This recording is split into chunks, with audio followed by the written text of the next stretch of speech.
Halo semua, masih bersama saya Rifat Sungkar. Di video sebelumnya, kita sudah membahas mengenai 4A secara umum dan membahas mengenai alertness atau kewaspadaan secara mendetail. Kali ini kita masuk ke A yang kedua. Nah, penasaran untuk apa? Tenang, aman aja. Yuk kita bahas. Rangkaian 4A yang sekarang kita bahas adalah awareness atau dalam bahasa Indonesia dikenal sebagai kesadaran.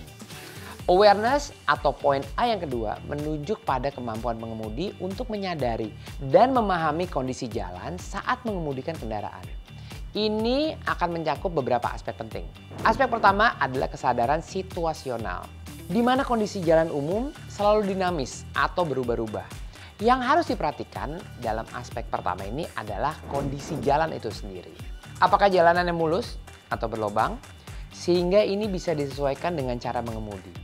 Lalu kesadaran situasional ini yang selanjutnya adalah cuaca. Nah, apakah cuaca lagi hujan atau cerah, gelap atau terang? Tentunya ini akan mempengaruhi terhadap cara kita mengemudi. Aspek yang kedua adalah perhatian penuh terhadap kondisi sekitar. Fokus penuh terhadap jalan dan sekelilingnya sangatlah penting. Karena kita dapat menjangkau pandangan pada kendaraan lain, pejalan kaki, dan rambu-rambu lalu lintas. Lalu kita masuk ke aspek yang ketiga, yaitu adalah pengambilan keputusan yang tepat.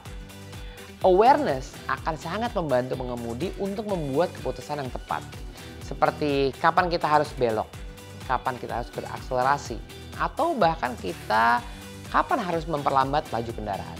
Sehingga sebagai pengemudi, kita dapat menggunakan jalan dengan aman dan memberikan rasa aman pula bagi pengemudi yang lain. Salah satu hal yang bertentangan dengan awareness adalah distraksi di jalan raya. Nah, distraksi ini dapat mengurangi perhatian dan reaksi pengemudi yang tentunya akan berpotensi menyebabkan kecelakaan. Kesadaran terhadap distraksi juga merupakan hal yang penting bagi pengendara untuk dapat meningkatkan keselamatan, mengambil keputusan yang lebih baik, dan meningkatkan responsibilitas. Oke, sekarang kita bahas jenis-jenis distraksi yang harus dihindari. Yang pertama adalah distraksi visual.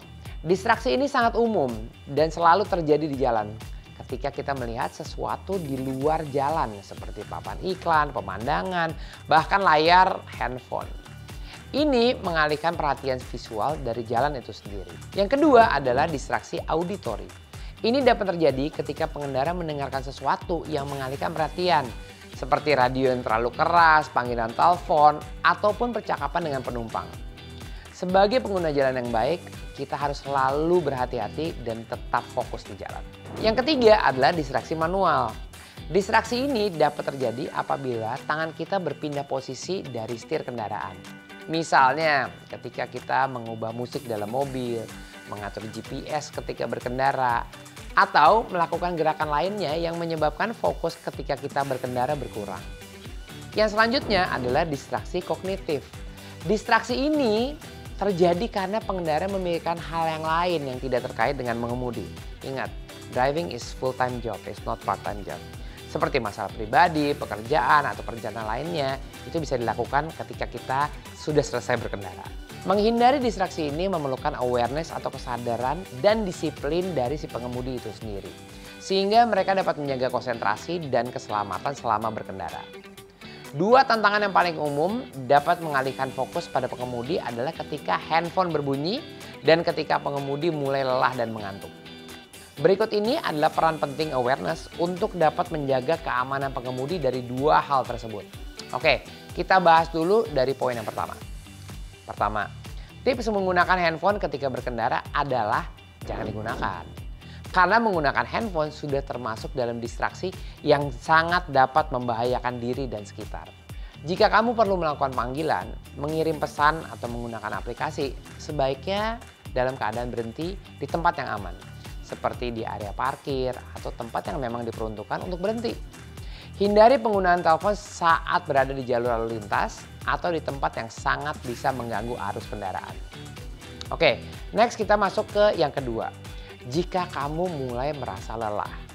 Pengemudi yang bijak tahu kapan harus kita melakukan istirahat dan dapat menyadari pentingnya keselamatan. Menurut Wakil Ketua Umum Bidang Keselamatan Transportasi Indonesia, angka kecelakaan lalu lintas pada tahun 2023 mencapai 116.000 kasus. Angka ini meningkat 6,8% dari tahun sebelumnya.